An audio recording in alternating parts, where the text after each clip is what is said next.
কাক আমরা কই কাওয়া। কাওয়া আকাশে রুমেরও মোড়ে গাছের ডাইলে বহে বহে দেখতে কালো এরম জন্তুর মতো। এই কাওয়া মানুষের বাড়ির যায় আসে, আমি কইতাম না, ওরা আসলে আমি কইতাম না।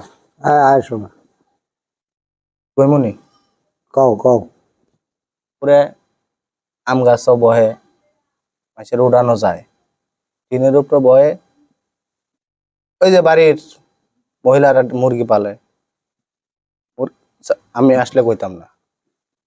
কও কও শোনা আচ্ছা কই তাইলে মুরগি যে পালে 8টা 10টা মুরগির বাচ্চা ওঠে, ডিম পারে, বাচ্চা ওঠে।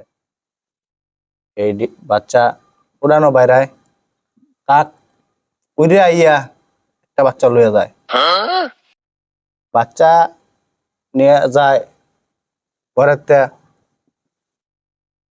ভাবি বাইরে আয়া এই কাওয়া এই যা যা যা, খাইস না। কাক ধরবার পায় না, মহিলা পিছে পিছে দৌড়ায়, হেস কাওয়া হেস, ধরতারে না। কাওয়া তো করে উইডে যায় বাচ্চা নিয়া গাছের ডাইলে বইয়া, বাচ্চা দুই রানো দইরা এরম করে টান মারে, চিড়ে আলায় কাওয়া। এই কাওয়া জ্বালায় একটা মুরগির বাচ্চাও পালন যায় না। মানুষের মুরগির বাচ্চা, ছোট বাচ্চারা আছে না, পোলা পাইন, সদাই নিয়ে বাজার বাড়ির যায়, কাওয়া করে তাই যখন দেখিয়া খুচ করে নিয়ে সদাই নিয়ে চলে যায়। এটা হলো কাওয়া। এটা কাওয়া পাখি বলে চলবে না, এটা জন্তুর মতো, সবার ক্ষতি করে। এখন এই কাওয়া জন্য মুরগি পালন যাব না, 10টা 8টা বাচ্চা ফুটে না, সব খায়ালায়। মুরগি না পারলে তো মুরগি না পারলে কাওয়ার খাওয়ান পাইতো না। এটাকে কাওয়া বলে, দিস ইজ কাওয়া, এহে কাওয়া হে। এখন মহিলা মানুষের মনে কষ্ট, 8টা 10টা বাচ্চা কাওয়া খায় যায়।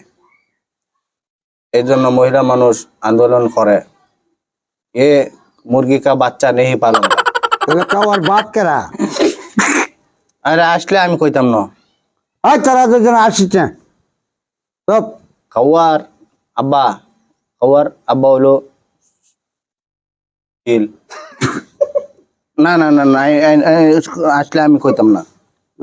ডিস্টার্ব করিস না, তারা কবার দে কাওয়ার বাপের পরিচয় দিবার দে। কাওয়ার বাপ চিল, আর চিলের বাপ শকুন সীতা চিনুননি। শকুন গরু খায়, মরা গরু। কাওয়াও যায়, কালো কাওয়া।